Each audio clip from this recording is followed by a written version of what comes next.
What's up, guys? Young Bucks, Old Goats. We're on episode 84 tonight, and the boys left me alone. I'm flying the ship solo tonight. I have a guest with me tonight, and we're gonna just roll right into the guest tonight. And she is a funeral director in the Georgia area, and let me bring her on with us. My computer's giving me trouble again. Hi, how are you, Bianca? Good. How are you? Good. Thanks for joining us tonight. So you are this is gonna be my first thing. It's funeral director is the name. Well, yes, it encompasses everything, but in Georgia and most states, but it's funeral directing and embalming. They actually separate the two in Georgia. But yes, the term is funeral director. Okay. But So that also includes embalming, removals, and anything else that pertains to death. okay. So Yeah. if you could be just an embalmer too, right? And you don't. In some states, yes. And in some states, you can just be a funeral director, or you can just be what they call a direct dispositioner. And that means simply you have a license to cremate, and, you can directly do cremations only. Okay. By the way, cheers to you. Yes. Let me get mine. Cheers. All right. I love that cup. That's cool. Thank you, Goodwill. Yeah, that's nice. Yeah. Okay, and then of course another term that you hear, maybe this is like an older term. I don't know. Undertaker, is that like? That's probably not used. Yeah, that's what society is used to. Undertaker, or Mortician. Um, as a professional, and most professionals, they like to, have that. They like everything, but they like to divide it. There are some people that just funeral direct, and there are some people that just embalm. And here in Georgia, I've done it myself, where I've worked for funeral homes. I've been doing it 13 years licensed, and there have been times where I've just funeral direct only. And then there are times where I've just done embalming, but my license encompasses both. Um, Sometimes people aren't good at embalming for whatever reason. They might it's just not their knack, but they're good with people, and that, they're good funeral directors, or they're good, removal technicians and things like that, which you don't need a license to be a removal tech, but it's just, the bedside manner. Right now, does everybody get embalmed? No, actually, in Georgia, I don't know about most states. In Georgia here, you do not legally have to be embalmed. The only way you're embalmed is if you're going to have a public visitation, meaning if you are going to invite more than 10 people, to see your loved one, they need to be embalmed for health purposes. Most funeral homes do an ID view, just because here in Georgia, we've had many years ago, tri-state crematory incident. I'm sure that's a well-known subject everybody knows about. And then there are other little, stories throughout other states. Can you tell me about that a little bit, just for people who don't know, which I'm one of them, I think. Well, what happened was, it happened actually when back in 2008, no, 2000, between 2006 or 2008, I can't remember the year, but it delayed, my education, because I had to wait a whole year for them to rewrite the rules, because the person had broken so many felonies. Like, there are laws. What he was doing was, he was saying he was cremating people, but he was taking ashes and things that look like cremated remains and giving it back to the family and saying, this is your loved one, and then taking the bodies and placing them on his property somewhere, because legally they don't have to be embalmed, and they don't know. So it became a very big incident in the funeral industry, especially in Georgia. And so they really cracked down on, especially the funeral industry has really cracked down on cremations, especially. It's very easy to confuse cremated remains, accidentally cremate somebody that isn't supposed to be cremated because it's against their religion or it's not their wishes. It does happen. Unfortunately, in those situations, I mean, you just have to learn, but there's always a policy and a procedure, especially with cremation and with burials as well. Burials, right now are on the lower side. You see more since the pandemic. It's been more direct burials, so meaning they're not embalmed. They're simply, basic disinfection of the body and care and prep. And the family chooses a casket. It's closed, and we go immediately to the graveside and have the communal service, or we have the casket locked and go to the funeral home, because some churches are not open, and some churches, here in Georgia, are very nervous about having those type of situations in their church. They want their members to feel safe. And the license is state to state, like you mentioned. So Right. If you were to move to Florida or wherever, you'd have to like recertify. Well, since I've been licensed over 5 years, it can reciprocate, and I can take the law test.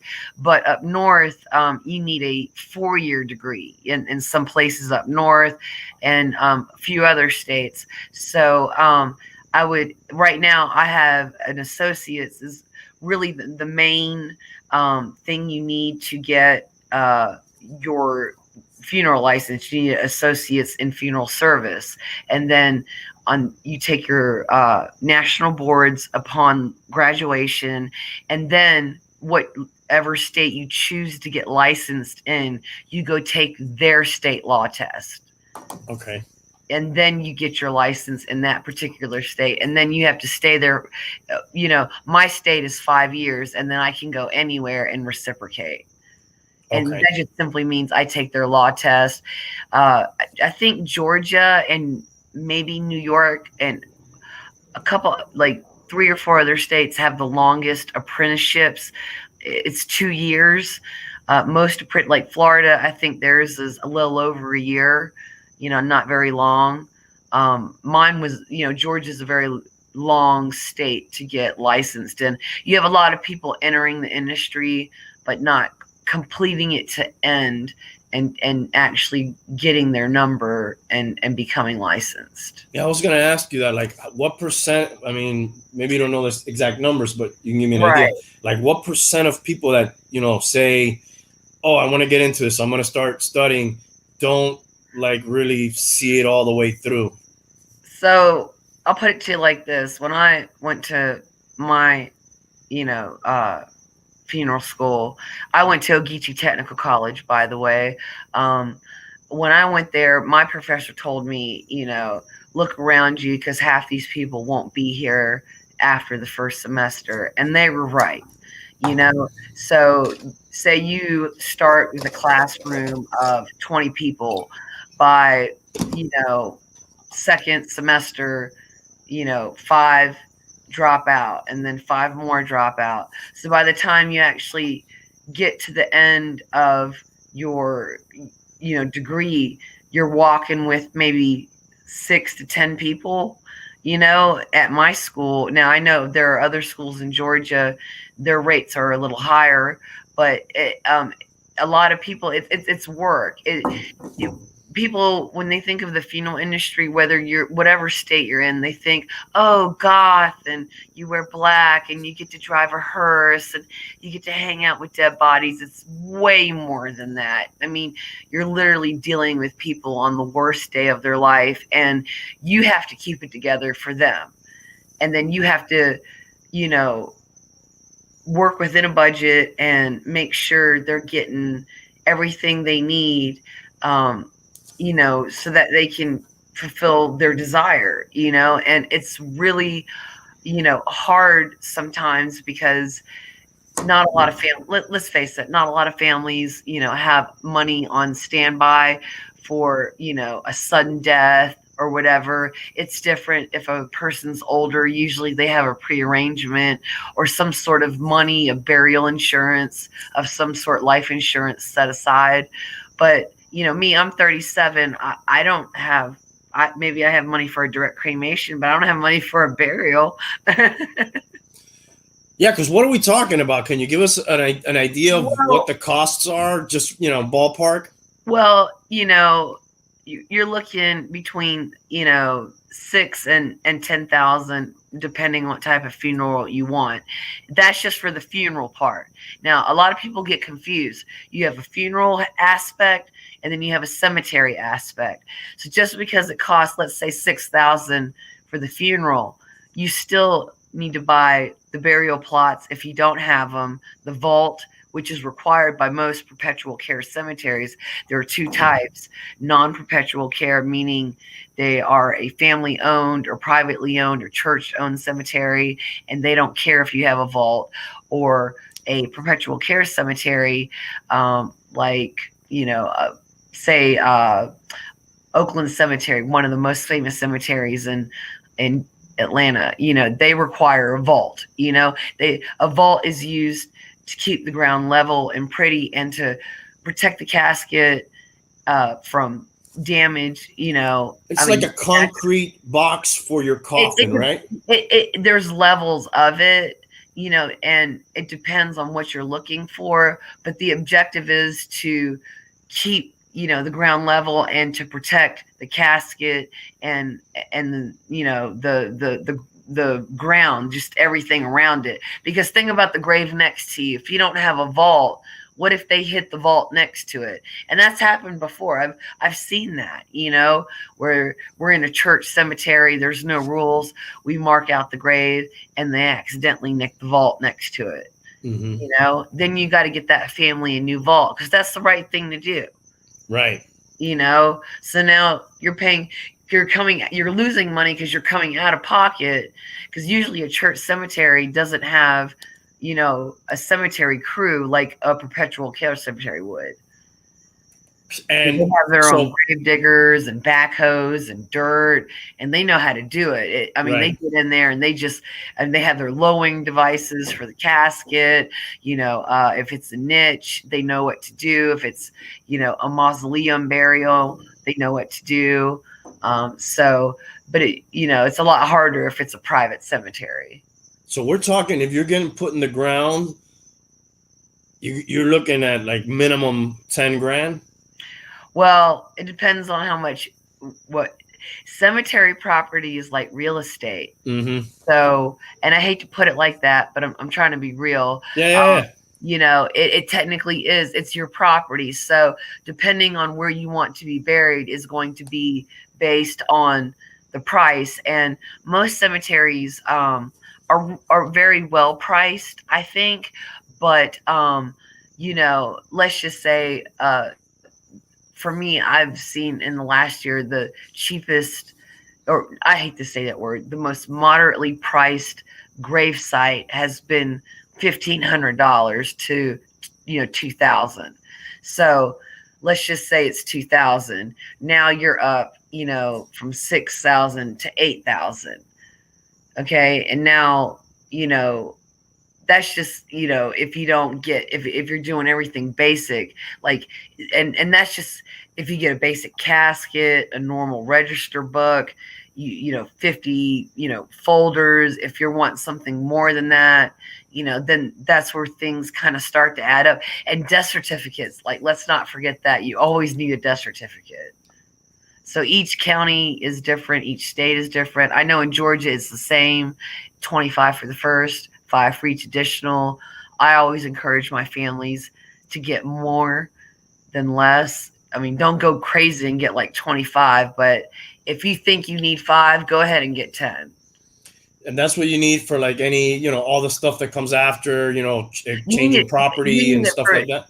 people don't even realize what they need it for. You need it for your cell phone, your cable, if you lease anywhere, you need it to probate a will, you need it for banking information, to close down an account, because you can't keep a deceased person's account open, so you have to close it out. You need it for bills, you need it for tax purposes. If that person died and received money and they can't do taxes, you're going to have to show, well, this person died, and then here's a copy of the death certificate, they've passed away. How about this may be a weird question, but we're in the social media age, right? And people have YouTube accounts and Instagram and Facebook. What if somebody have you ever heard of this? Somebody has like a really big account and they want to like pass that, that's worth money, right? If you have a really big social media presence, that account could be generating money. You ever heard of like that being passed down or inherited or like a funeral service account on no, like platform? Let's say a famous YouTuber, he dies, and his YouTube account is worth a lot of money because he's got a lot of content on there. I wonder if that has to get passed down to the family. Oh yeah. Usually it's probably like set up like Facebook, where you could give you rights to one person for your Facebook to either make it a memorial page, to leave it open, or close it out, or do whatever. But yeah, that I think there's a place you probably could name one person. And these are things probably nobody thinks about. Yeah, nobody thinks about advanced medical directives. Please, people, pre-need. If you don't have a pre-need, get one. And they're really, right now with the pandemic the way it is, they're literally, giving great opportunities for so much, items and things used for either cremations and burials. And then the advanced medical directive is, if you have more than one child, or if you don't want somebody involved in your funeral, you can name this one person, and then a backup to handle your funeral. People don't think about that. I've dealt with people who literally had no family, and a nurse or another funeral director had an advanced medical directive over that person so they could carry out their last wishes. So is that like a power of attorney, but in death? Well, a power of attorney is only good for the living. Okay. It dies when the person dies. You need what they call an advanced medical directive that extends into death. That is about death-related, disposition of the body. Okay, gotcha. Have you ever thought of, or does it ever get discussed, like where we're going to put all these people eventually? People are being born and dying all the time. It's just constantly happening.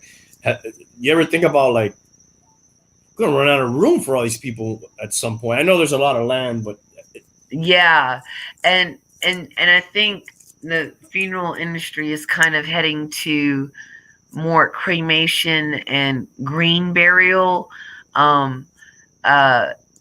just because, not that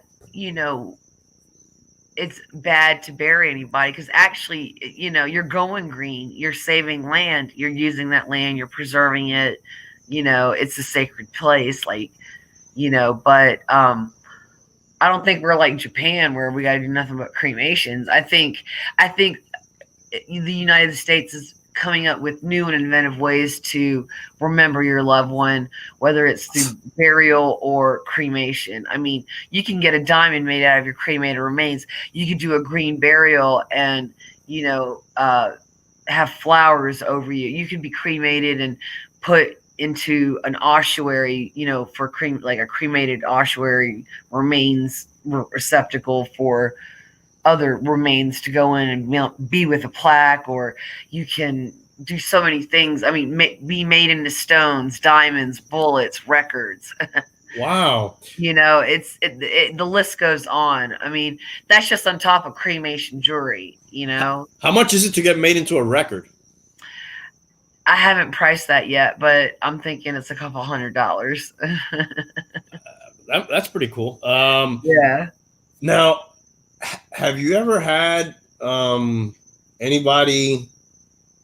Actually, let me ask you this: what do you work with the cremations too, or is that like another I don't branch? cremate because you have to have a license for that, but I set up cremations and wait on the families. And some families do direct cremation, and then you have a cremation with a memorial service afterwards.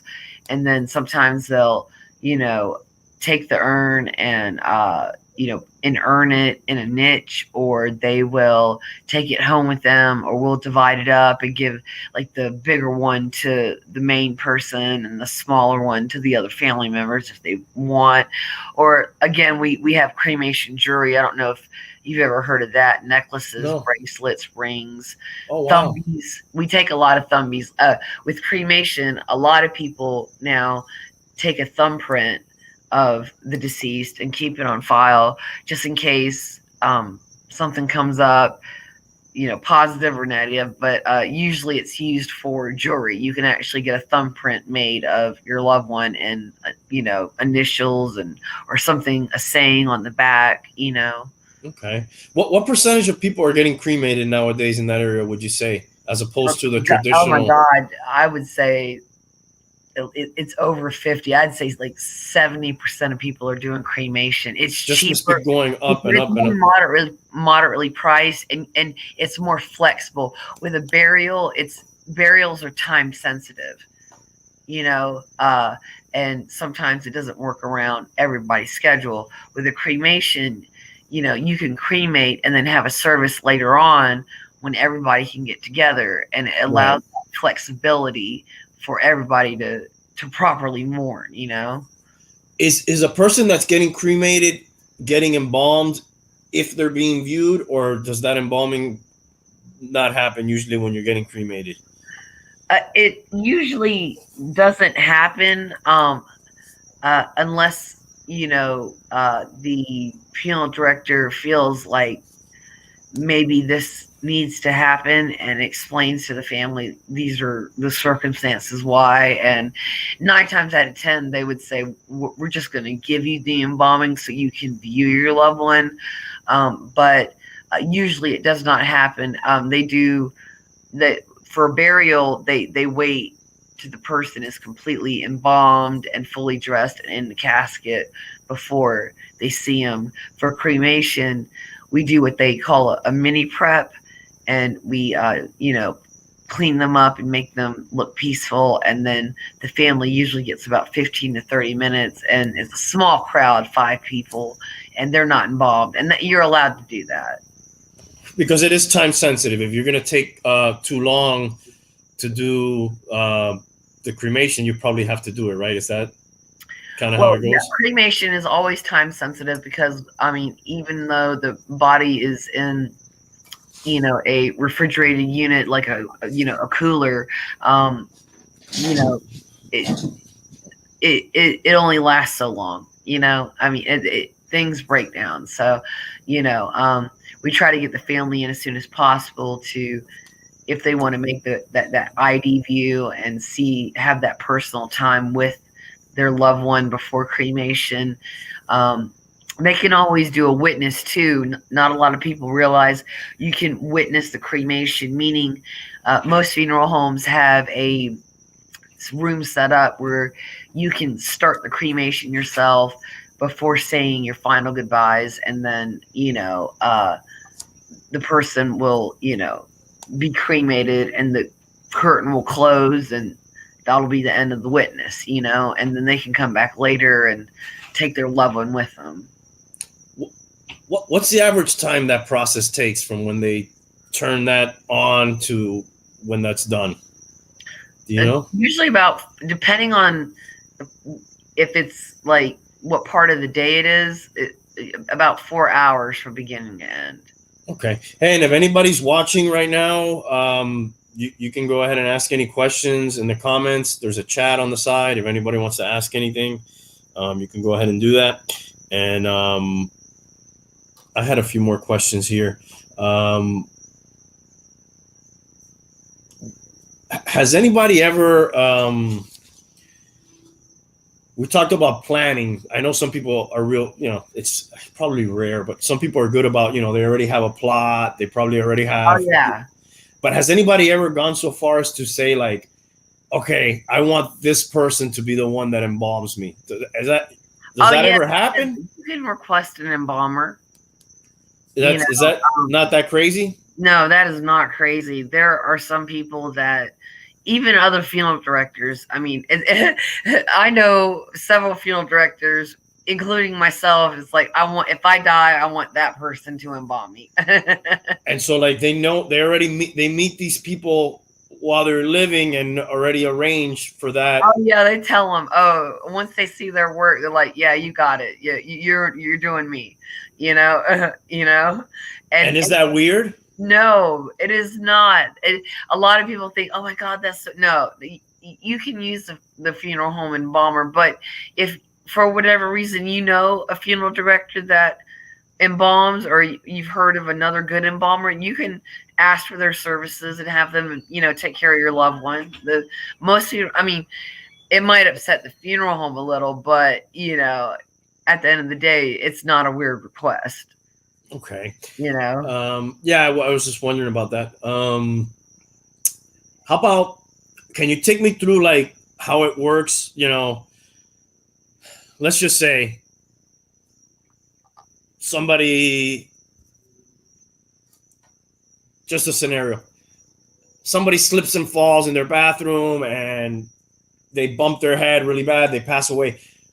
What is, like, the kind of chain of events? That person gets taken to a coroner first? well, it really depends. I mean, if they slip and fall, and somebody's around, clearly, they're going to call 911 and take them to the hospital. If they end up passing away at the hospital because of that injury, then yes, a medical examiner or coroner will be involved. They'll run it by them and see if they need to investigate the slip and fall. If the person is found dead and it appears as if they were showering and hit their head, yeah, that automatically falls under medical examiner care. And then from there, family. Either way, the medical examiner has to be notified. Okay. And then from that point is where the body would get transferred to a funeral home that the family either made or had already made arrangements. Right. It just depends on the circumstances. Again, since it falls under medical examiner care, the family would tell the medical examiner, "I've made arrangements, or I've chosen ABC funeral home." They will be there. Usually you have to sign some sort of release. You get that release, and then the funeral home is allowed to come to take that loved one back. Once the investigation is complete, they might keep your loved one for a day or two and then say, "Okay, now come." Okay. And this may be a weird question, but what happens if nobody claims that body? If that's just like a solitary. Well, that's a very sticky situation. The county naturally has resources. They will track down somebody. And then for whatever reason, if they can't,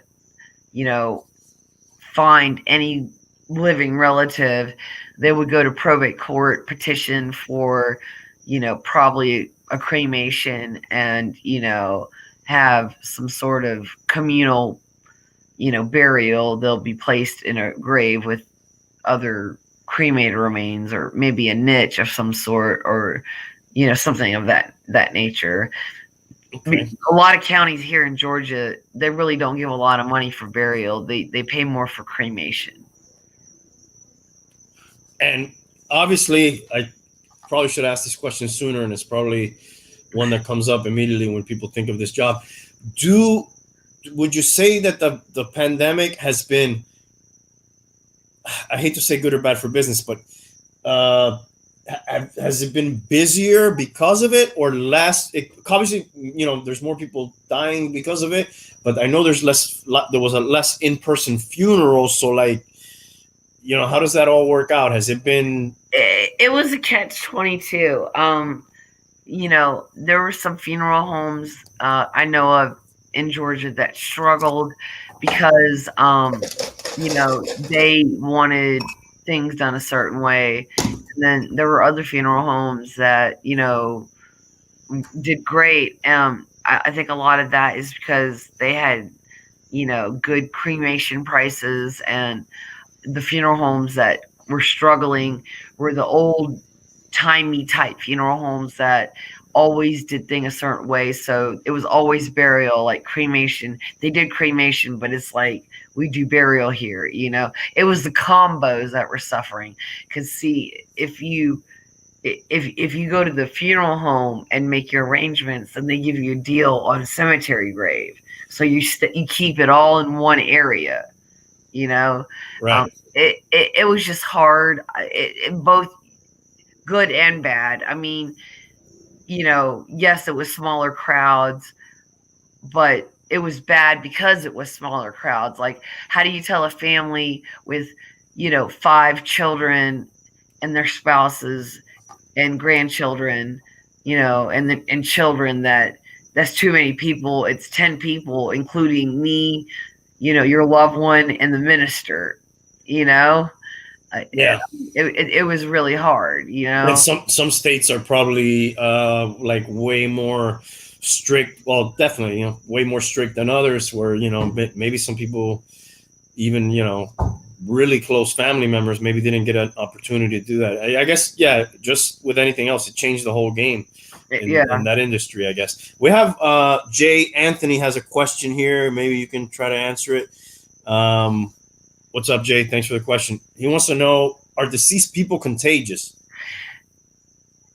No. And to a certain extent, well, yes and no.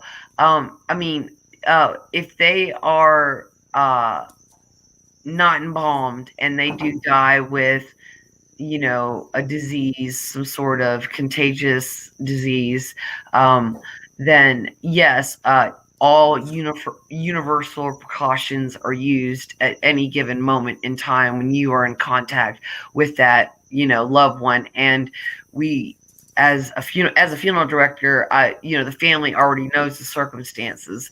So unless they want to see that person, then that's where embalming comes in. It temporarily disinfects and preserves the body, and it allows for you to have contact with your loved one and not get sick.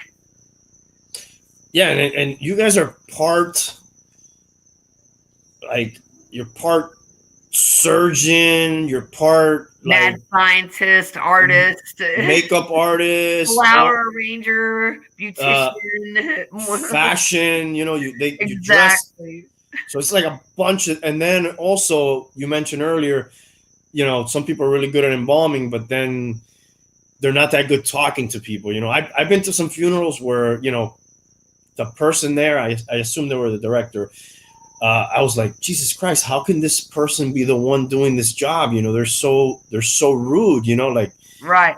And here's the funny thing. See, as funeral directors, I gotta say, like, we're taught to stand in the shadows and be quiet and have a neutral face, because we have to be the rock for the family. So it does come off as rude. Even with me, a lot of people.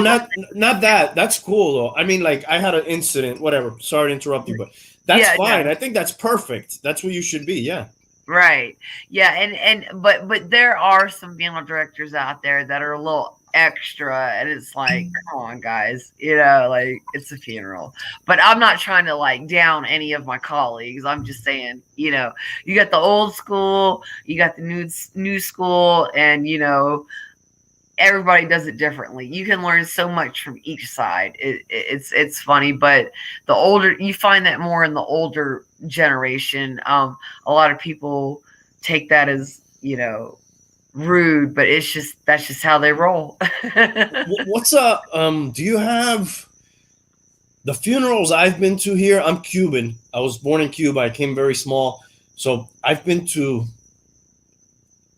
Cuban funerals, and they're mostly you get there, in the evening, and everybody, not everybody, but like the immediate family spends the entire evening with them until the next morning. We stay there, and then next day we're all there, and then they go and they do the burial. Everybody goes, you get the hearse, and everybody, family goes to the cemetery. You do that, the burial portion.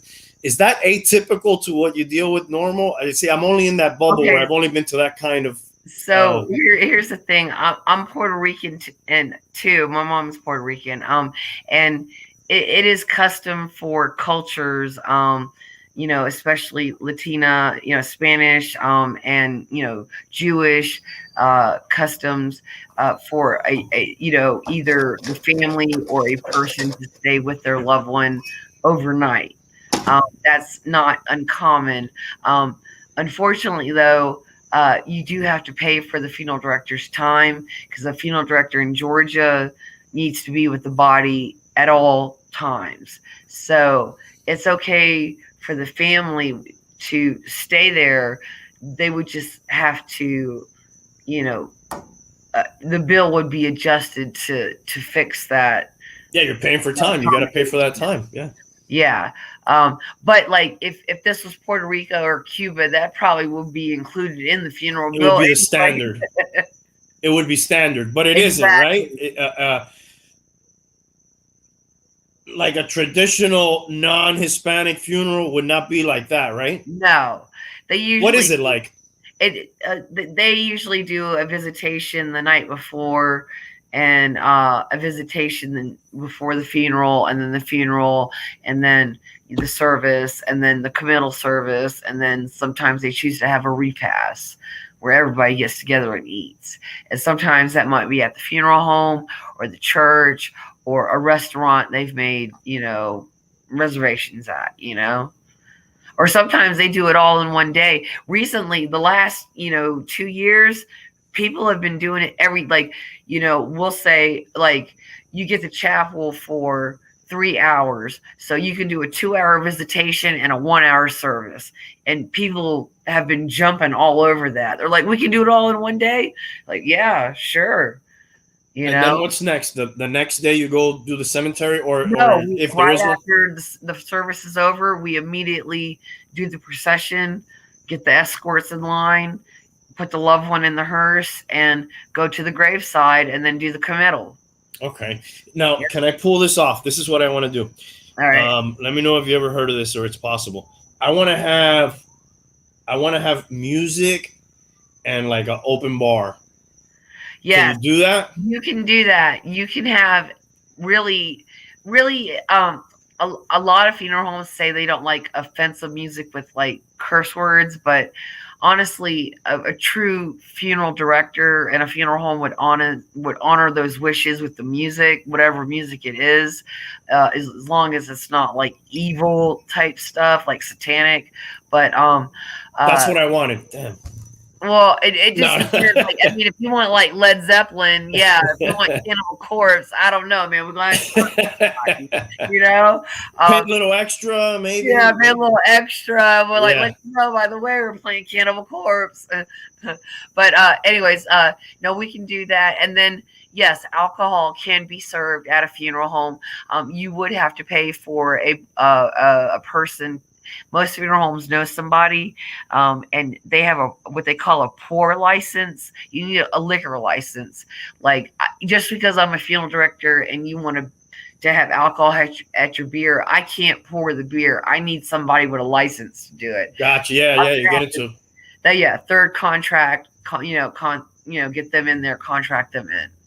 Well, mine's gonna be lit because I'm gonna do it like that. I've never been to one like that, and I think that's the way I want it. Oh yeah, I mean, I did one with Frank Sinatra, and they had all sorts of wine, and it was nice.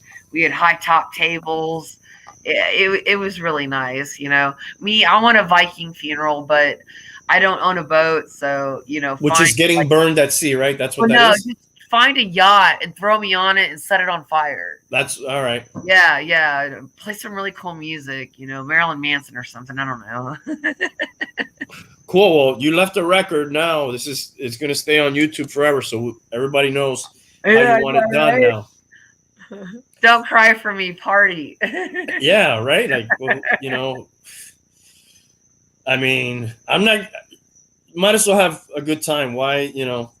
I get it. It's sad and all that, but you know, I mean, that's it the way I is. know. It is. I mean, there's a silver lining. You can find a silver lining if you are tactful enough, and you can, make that family feel more comfortable with the situation, and they'll cut up with you, and put their guard down and be more, uh, pleasant and calmer, and playful, to a certain extent. I have to ask you this: Are you a fan, or were you a fan of 6 Feet Under? Yes, I was. Is that standard? Like, is that part of getting licensed that everybody you have to watch that show? No, Or it's not. No, actually, when it came out, I was already, interested, and so I wanted to get a feel of the embalming process, and I mean, they did touch on that a lot, but I mean, I like the storyline. I just looking back now, like I can understand the emotion and the intensity of the show. Like the underlining moments, like I catch it now.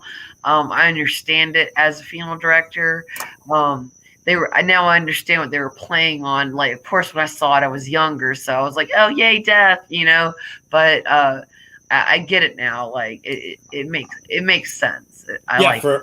I loved it. Thought it was a great show. Do you think it's pretty legit the way they portray I think all they that? do. I mean, if you don't count the side stories and you focus on the funeral aspect, like yes, I think they did nail that. Yeah.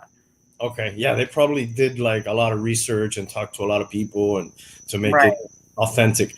Um, okay, a couple more of my silly questions here. Is like Halloween or the Dia de los Muertos, the Day of the Dead? Are you into those holidays? Definitely, Yeah. Halloween is my all-time. Even if I wasn't a funeral director, I love Halloween, and I have my Day of the Dead. You You know know, what? I'm gonna let me blow up your screen because you said you had a couple things that you could show us. yes. Okay, I'm gonna blow up your screen and then yeah, go ahead. So That is cool. yeah, my little cantina Day of the Dead, because I do celebrate that, and then it can't be complete without the skull. That is cool. I saw the other day at the liquor store some sort of tequila that came in a bottle that looked similar to that. That was super cool. I can't remember Oh the name yeah, right now. yeah, I've seen that. It's expensive. Yeah, it was kind of pricey. Yes, and Yeah. these were embalming bottles of embalming fluid gifted to me. There's a glare, but it's actually a Royal Bond Camoflow firming fluid. Really old. Yeah, it They looks they don't vintage. they don't even come in glass bottles anymore. How old would you say that is? God, it's got to be like from maybe the 70s. Wow. Yeah, and then I got the Permaflow V2. That's old too. It's another little relic I have. And then, looking around flea markets, this is actually a postcard of bodies that were exhumed in Arabia somewhere. Wow. But it's a like a postcard, which I thought was crazy. And then this is the pastor's ideal funeral manual. So this is an old school manual that I found at a Goodwill. I love Goodwill. You can And find some cool things there. yeah, I'm trying to find the year 1951. Wow. That is So 70 years old. yeah, I mean it's awesome. And then of course my plague mask, the only mask that could embalm in during the pandemic. Hell yeah. That is cool. Now, I know a lot of people are wondering, like, tiny urns. You can get tiny urns and get them and keep them for yourself. Like if you don't want a big urn, you just want just a little bit of the ashes, or maybe you want some dirt from the grave site, or a hair clipping. That's actually not unusual. You can put it in here, and then these are what they. This is from Victorian times. Tear bottles. I use them to put cremated remains. People use them for all sorts of things. Ocean water or a lake that they went fishing with their loved one. I mean, anything can be used, but these are Victorian tear bottles. That is beautiful. That other one looks a little bit like a Chambord type of. I don't Yeah, know. Yeah, that's nice. yeah. And then I got another one that's real, just kind of. So like those things, maybe let's say I have grandma on the mantle at home, but maybe I work in the office a lot, and maybe somebody wants to have a little something with them at the office, or give that to granddaughter or something. Then you could have one of those little ones with part of it. Definitely, and it doesn't open. It's really hard. I mean, it has to pop open. It's very sturdy and durable, and you won't get anything anywhere. It's nice. Yeah, you can. We got a question here from I believe this is the bum, one of my off and on co-host, one of the old goats. I noticed you have some Egyptian parchment in the back. They are known as the first and great embalmers. True? Very true, and that is what inspired me when I was younger. I'd say about 8 or 9.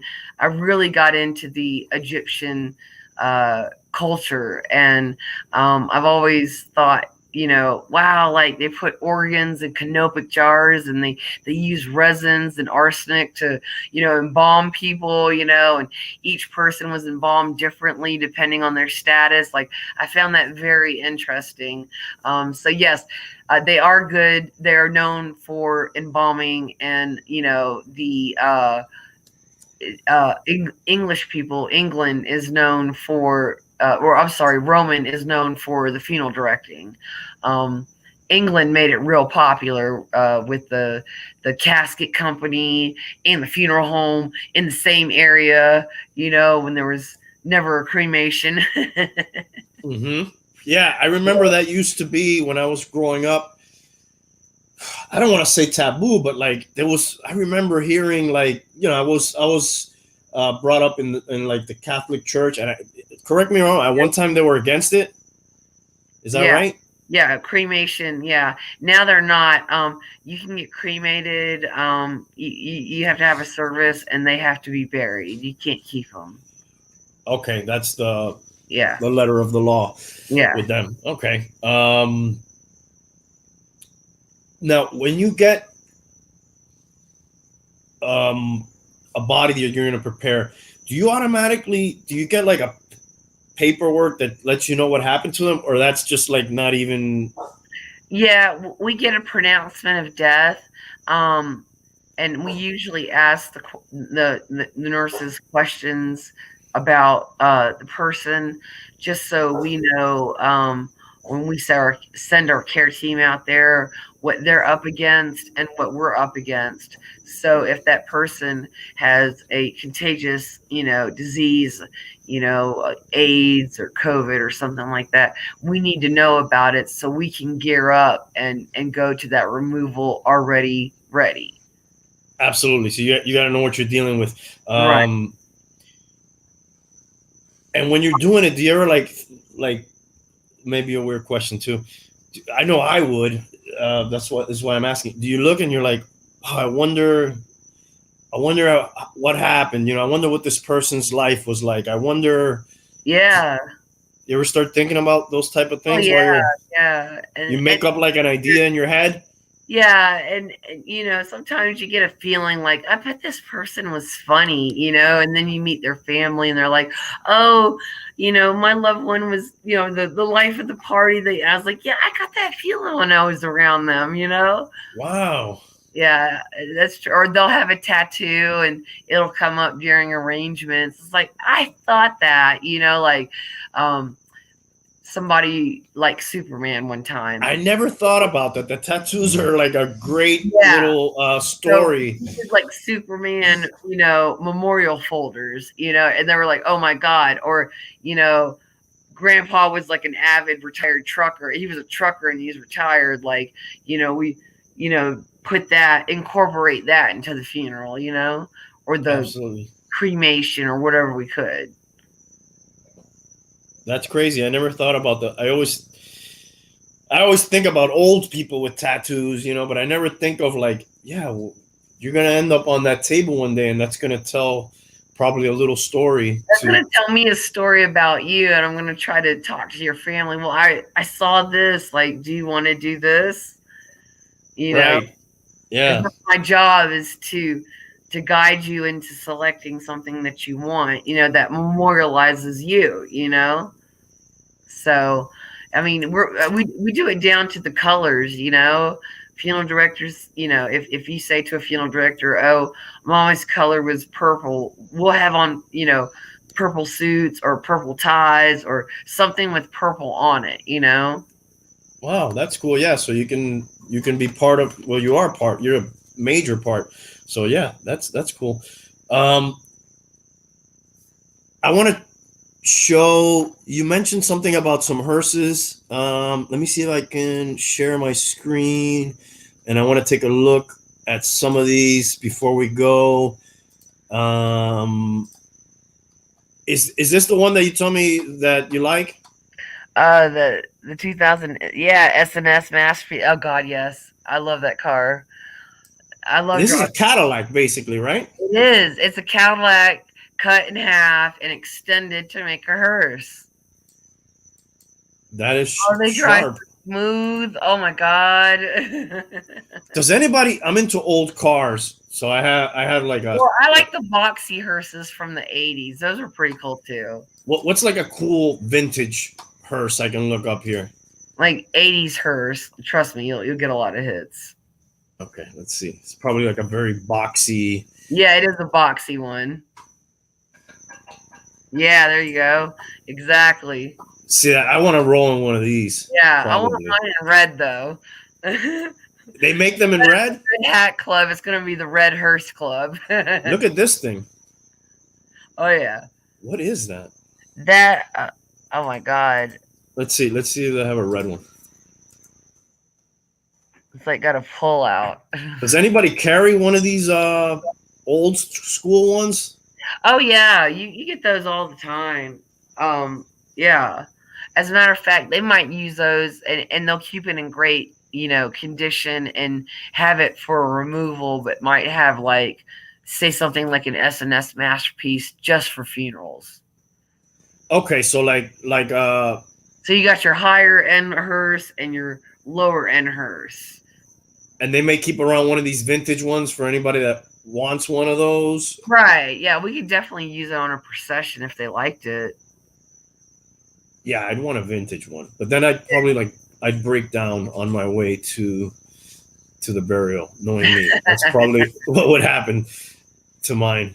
And then what are the dudes called that they have funny hats, but they're in motorcycles that kind of stop traffic? Are those always cops, or is there other guys that are not cops? So there's cops, and then there's Patriot Guard riders. They escort veterans to their gravesite. They have like flags on the back of their bikes. Yeah, they're the Patriot Guard. See if I can find. What do these guys look like? Are any of these? Yeah, they're usually like either retired vets or they're all volunteers. Some of them are retired vets, but it's an organization designed to escort veterans to their final resting place, especially if they don't have a loved one to do that with, and then they'll even come to the visitation and put out flags, and they'll just stand there and mingle and be a part of the visitation as support, Gotcha. I wanted to ask you, at what point in your life did you think that's what I want to do, or did that like just happen, or like Well, I think how I've did that happen for you? always, yeah, I've always kind of been attracted to that aspect of, I guess, death. I know I had a personal experience with one of my family members that really um, made it more definite in my mind that I really just need to do this and, uh, just go forward with it. That way I don't have to deal with it, again in my family. And I wouldn't want another family to deal with that either. So it was a personal experience for me, but a lot of things led up to that, the exposure and learning about, civilizations such as Egypt and Rome, really inspired that aspect, learning about all the goddesses and gods. And a lot of stuff I learned in school just, really, kind of stuck with me and So made you me. were attracted to the profession throughout all these different things. And did Right. you ever know anybody that did this? Not personally. It's my understanding, a generation or two, I might have had an uncle that was in it, but he closed down his funeral home. He sold out. So That's interesting. So you yeah, had like an ancestor there that also was in the field. That's crazy. right. Um, and what did like family and friends say when you started doing this? Did anybody like give you a Oh, hard time or be like, "Oh, you should they go through wanted something me to be else"? a teacher or nurse. Like my parents, well, not my parents, my dad stopped talking to me for a couple of months. He was like, I can't even. But I think once he realized I'm doing it, and you're not stopping me, and I'm going to be licensed, like he definitely got on board. And both my parents support me on that, and my husband supports me on that. And I was able actually to get another degree, a criminal justice degree for forensic science. So with my And, dad being a retired cop, that made him happy. and you've like you shared with me earlier, you started this early on. You it's not Right. like, so you kind of had made up your mind, when a lot of people are probably, I bounced around 50 million different jobs before I kind of found my thing, Yeah. which, if I can do it real quick, it's the sponsor of our show is my company. It's Man of Action Figures. I just want to show a couple little things real quick Oh yeah. that I have before we go. I really appreciate your time. I know we're getting near Oh, the no end. problem. I may have shown this one last week. That's we got a diecast model in stock recently of the Mystery Machine from Scooby Doo. So that's one we got in. I tried to pick a couple things. I wonder if you like this movie. This is based off Beetlejuice. This is like Yes. Oh my God. like Japanese Yeah, I can pretty tell. girl statue based on. That's for sale? Yeah, these are things from manofactionfigures.com Okay. that we got in recently. I Oh, tried to pick a couple items that might fit. That was probably what do I have here?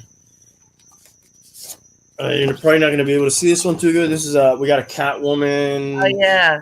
from the Dark Knight trilogy. That's Nice. based on Anne. I believe it's Anne. Is it Anne Hathaway? Her name? I don't remember.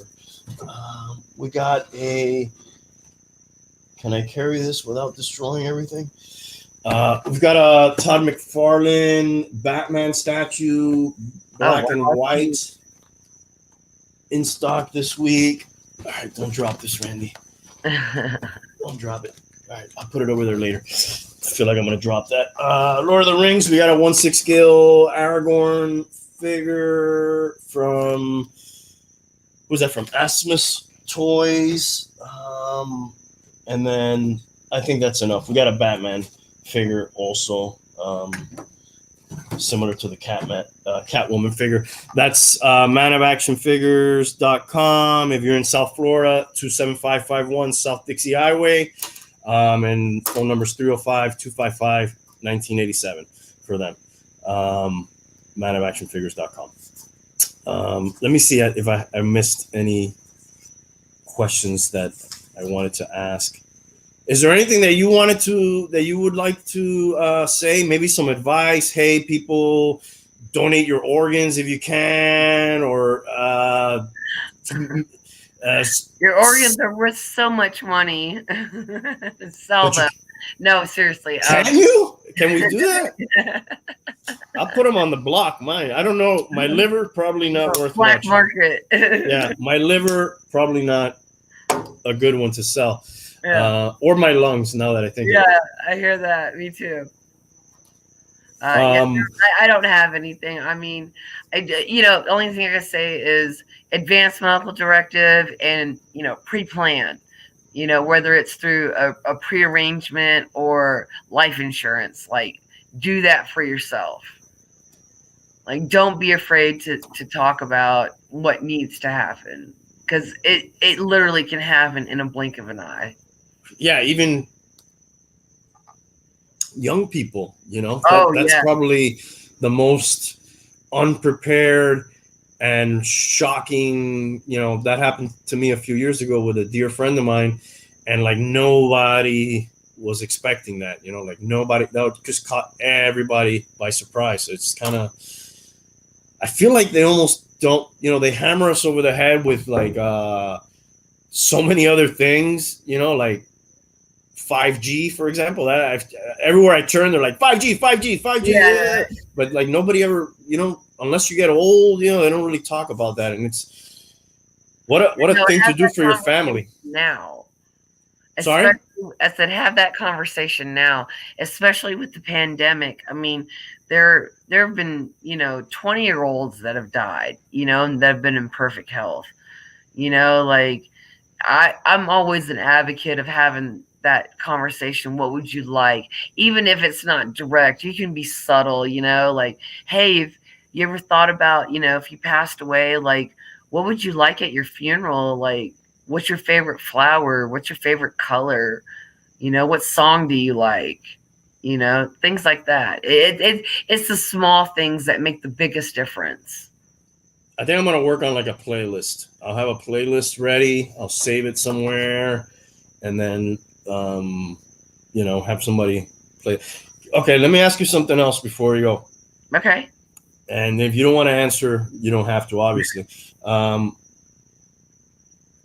you share maybe like a weird, I know we don't going to mention names or places or anything, like what's like one of the weirdest things or most surreal things? I know you kind of mentioned, this guy looked like he was probably funny, and, he ended up being funny. Maybe that's like an aura people give out. Even in death, they can give it out. But anything weird or kind of interesting that you can share that maybe's happened? Well, I think interesting might be, when you're talking to a family and you're doing arrangements on the phone, and next thing you know, they're telling you, don't let this person into this funeral home. And, you're like, I can't get caught in your drama, like, y'all are going to have to hash that out. I mean, I'm not going to see that person, or like an ex-girlfriend or somebody, mistress. Okay. You got me thinking. So when I was probably 2 years licensed, I helped with a service with another funeral director. We did a visitation for the girlfriend and a visitation for the wife. And we did a service for the girlfriend and a service for the wife. Wow. Yeah. Like they knew of them? Knew. Oh, yeah. Wow. So they didn't really, I mean, I guess, I tried to stay away from that. Like I said, I was assisting, I was still beginning in my career. So, the other director that was in charge, like I was, assisting him as another funeral director when he needed me.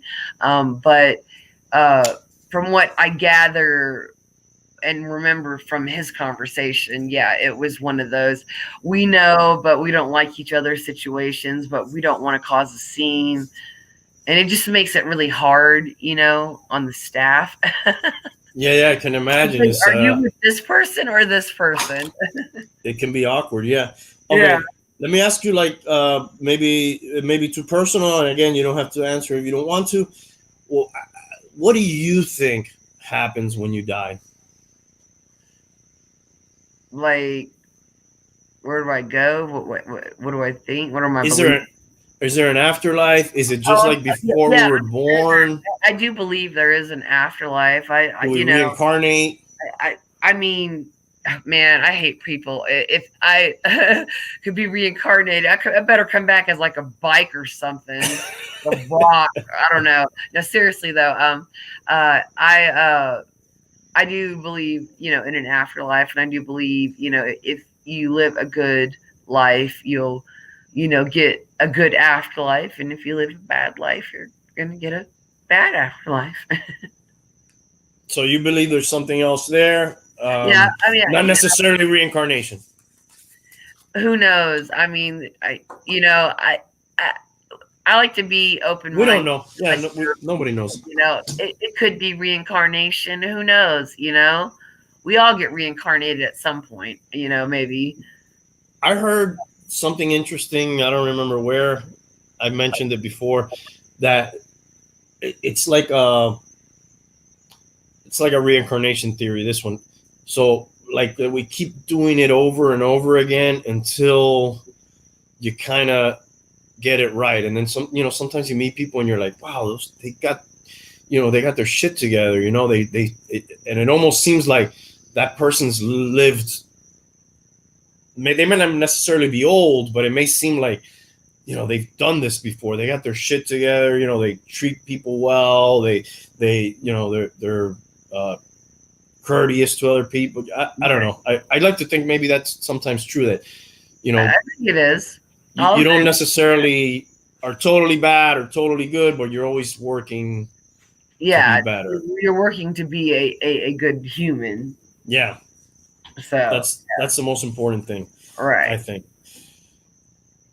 All right, Bianca, I really we hit a lot of subjects. I really appreciate you joining us tonight, and maybe I have a big Halloween episode planned later this year. Maybe if you're free, I'll bother you again to come hang out with us. It's been fun. I really appreciate you coming on. Well, I appreciate you having me. Thank you. Yeah, anytime. So, all right. Thank you, and let's get out of here. All right. All right.